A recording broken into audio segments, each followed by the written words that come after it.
Marche mieux allumé. Voilà. Donc, comme Daniel, j'ai pris grand plaisir à entendre Christian, qui nous a donné de l'énergie, en fait. C'est cette énergie dont on a besoin aujourd'hui, cette combativité, cette niaque. Et enfin, voilà, c'est ça qui fait plaisir et qui doit traverser l'histoire. Ma première réflexion, d'abord, c'est autour de 68, parce que c'est de cette époque en particulier dont tu as parlé, et c'est cette époque qui va être là devant nous avec la commémoration du cinquantenaire. Et je pense qu'il faut qu'on en prenne la mesure. Moi, j'ai été très énervée ce week-end en voyant la une du Monde 2, je ne sais pas si vous avez vu, Romain Goupil, de 68 à Macron, portrait d'un rebelle. Et je... Ouais, non, mais je suis contente qu'ici ça fasse rire, mais je voudrais juste que tout le monde mesure ce que peut représenter 68 pour quelqu'un qui aujourd'hui a 15, 20, 25 ans, 30 ans, et qui 35 ans, et qui connaît 68 beaucoup par la télévision, avec les héros indéboulonnables que sont évidemment Daniel Cohn-Bendit, Pascal Bruckner ou je ne sais quels autres, qui viennent régulièrement témoigner et qui ont contribué, mais pas eux seulement, hein, mais qui ont contribué à totalement modifier l'histoire et cette période historique. Et donc, là où tu me fais évidemment plaisir, c'est de nous remettre immédiatement dans un bain que nous devons être là à porter pour ce cinquantenaire, qui consiste à rappeler. Et à rappeler, je vois même chez certains de mes camarades que le flou était, même pour des gens un peu plus âgés, bien de mise, qui pensent que la grande grève générale c'était 36 et qui oublient qu'en 68, il y avait quand même quasiment 10 millions de personnes qui étaient mobilisées. 36, c'est 2 millions. Donc 68, c'est une grève générale, la plus grande grève générale dans l'histoire de France, et qui n'est donc pas simplement un mouvement étudiant de jeunes qui revendiquaient la libération de la sexualité, même si c'est très important, mais c'est une grève qui a mobilisé le monde ouvrier de façon massive. Et donc, on ne peut pas résumer cette période-là uniquement à une espèce de folklore de personnalités, d'étudiants qui se sont bien amusés et qui d'ailleurs ensuite ont épousé les normes libérales et le consumérisme et l'individualisme à tout va. Et c'est important qu'on s'approprie cette histoire.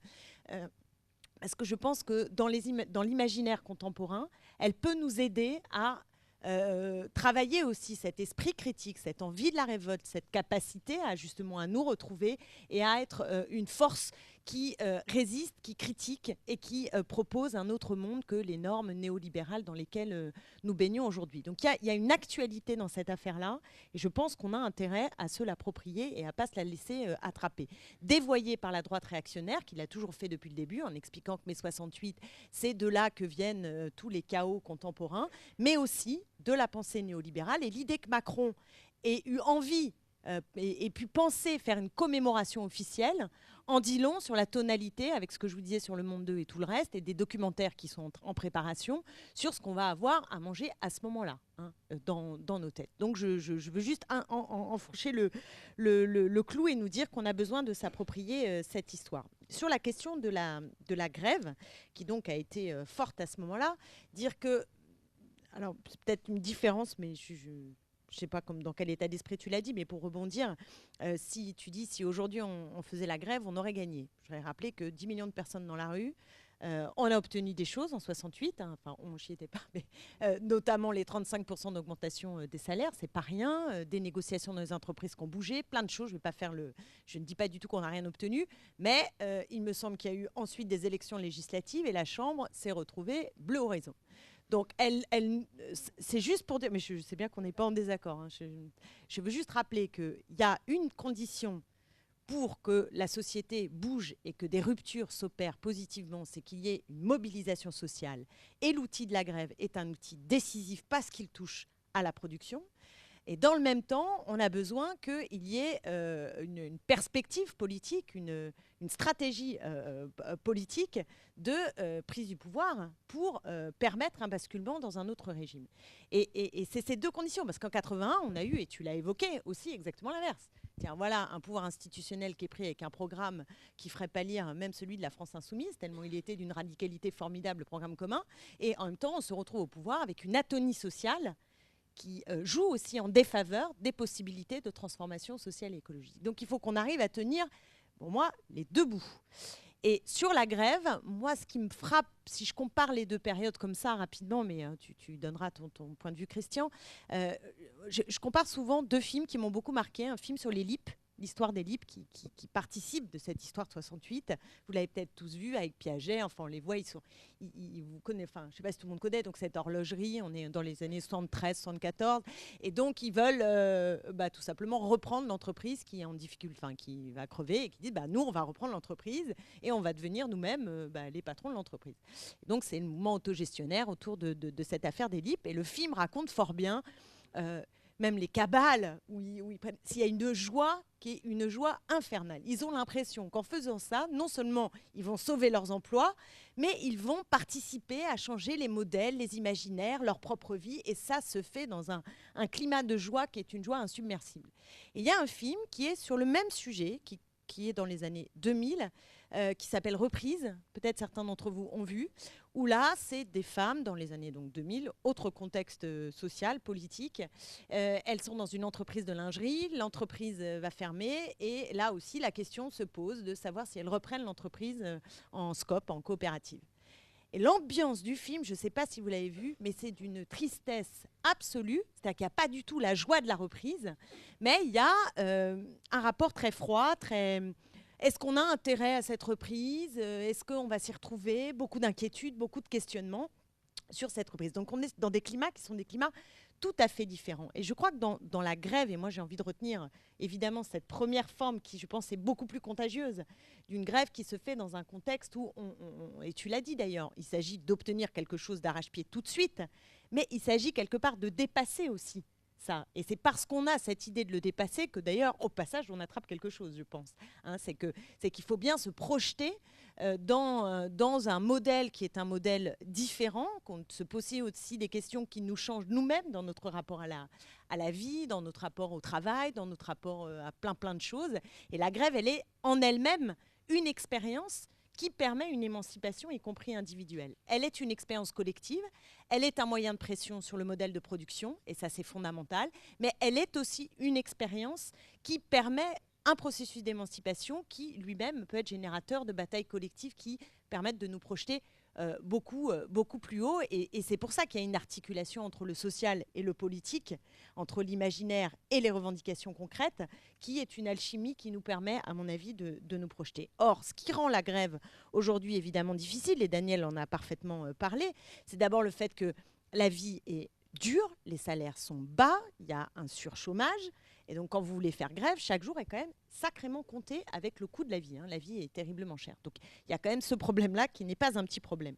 On y réfléchit à deux fois. Deuxièmement, il y a l'atomisation. Daniel en a bien parlé, des lieux de production. Ce que tu disais aussi sur Peugeot, on le voit bien. Alors, on a l'impression qu'on est dans un univers dans lequel il n'y aurait plus d'industrie, plus d'ouvriers. Toujours avoir bien en tête que quand même les ouvriers, c'est encore le quart de la population active. On finirait par l'oublier. Hein. Donc, c'est continue à exister. Mais si vous ajoutez les employés qui ont des formes de travail. Bon, voilà, ça nous fait quand même la moitié de la population active qui relève de ce qu'on peut appeler le prolétariat. Bon, et ce prolétariat, aujourd'hui, il est atomisé dans des unités de production qui sont petites et qui font que l'usine, qui était autrefois un lieu de sociabilité, un lieu d'organisation de la lutte, eh ben, on est dans des petites unités. Et où est-ce que peut être ce lieu fédérateur comme était autrefois, autrefois le point de fédération et de construction de ces grèves et de ces luttes.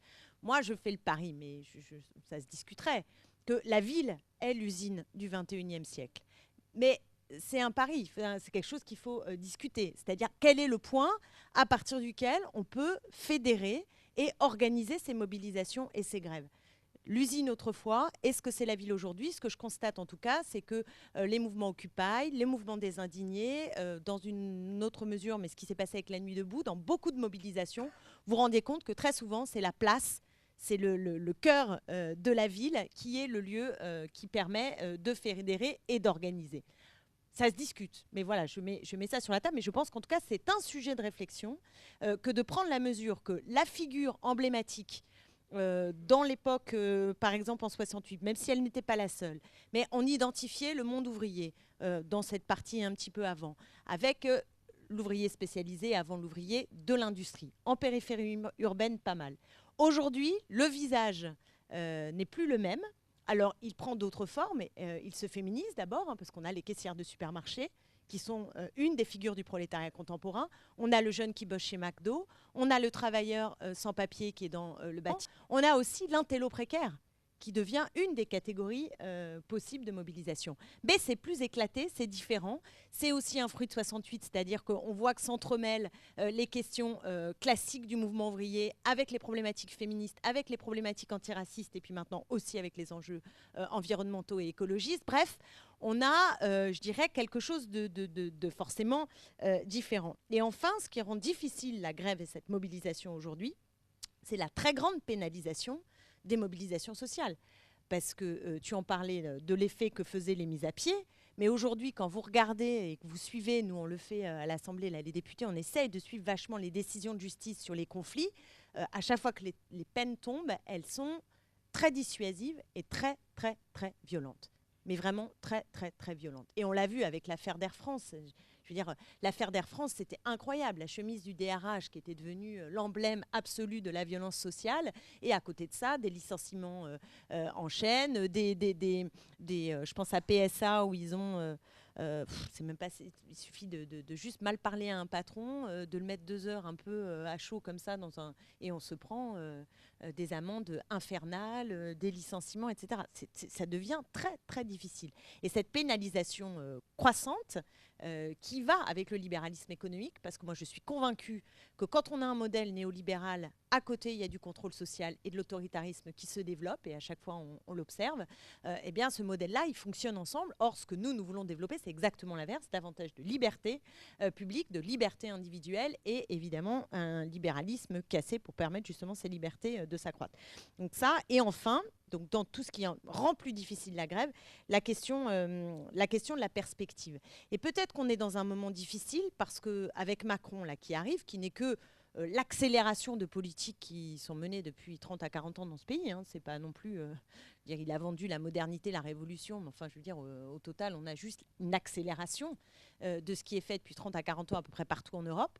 Il y a eu un modèle anglais qui a bien initié cette affaire-là. Et d'ailleurs, on a vu que la lutte là-bas était quand même difficile et qu'ils ont été, je ne sais pas comment on peut dire, mais vraiment sapés quoi, par le modèle blairiste. En Allemagne, même topo avec Schröder, où la mobilisation contre ce modèle-là a échoué. La gauche, d'ailleurs, s'est retrouvée littéralement laminée. Et que nous, on est en train de jouer une partie d'un match très important. Ma pointe d'optimiste totale vient de l'histoire de notre pays. Je pense qu'on a un pays qui est dans ses racines profondes, et ça commence au moins en 1789. Quoi. On est un pays qui est rebelle. Et 68, je veux dire, 68 en France, c'est pas n'importe quel 68. C'est quelque chose de très fort, de très profond. On a 36, on a 48, 70, enfin je vais pas égrener, mais on est dans un pays où quand même on a des traditions et des ressorts de conflictualité et de rébellion qui sont d'insubordination, qui sont élevés. Et c'est vrai que c'est à nous maintenant de voir comment on peut les travailler, les faire prospérer.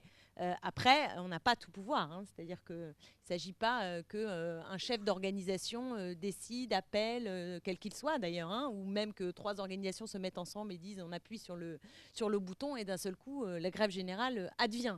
L'affaire est évidemment infiniment plus compliquée, mais je crois qu'elle est dans le moment, la bataille qu'on est en train d'entamer, même si on a perdu. Et tu as raison de le souligner, hein, sur ce moment-là. J'ai l'impression que les conflits, alors les historiens nous le diront plus tard, mais qu'il y a quand même toute une série de conflits qui s'organisent en ce moment, qui sont pour l'instant atomisés, épars, etc. Mais ils existent, et donc on peut penser qu'à un moment donné, une étincelle, et on ne sait pas sur quoi ça peut venir, peut-être ce sera l'université, peut-être ce sera l'hôpital, qui est dans un état aussi, ou peut-être on ne l'aura pas vu venir, mais quelque chose peut en effet grandir, et la grève sera nécessairement dans ce cadre un outil précieux.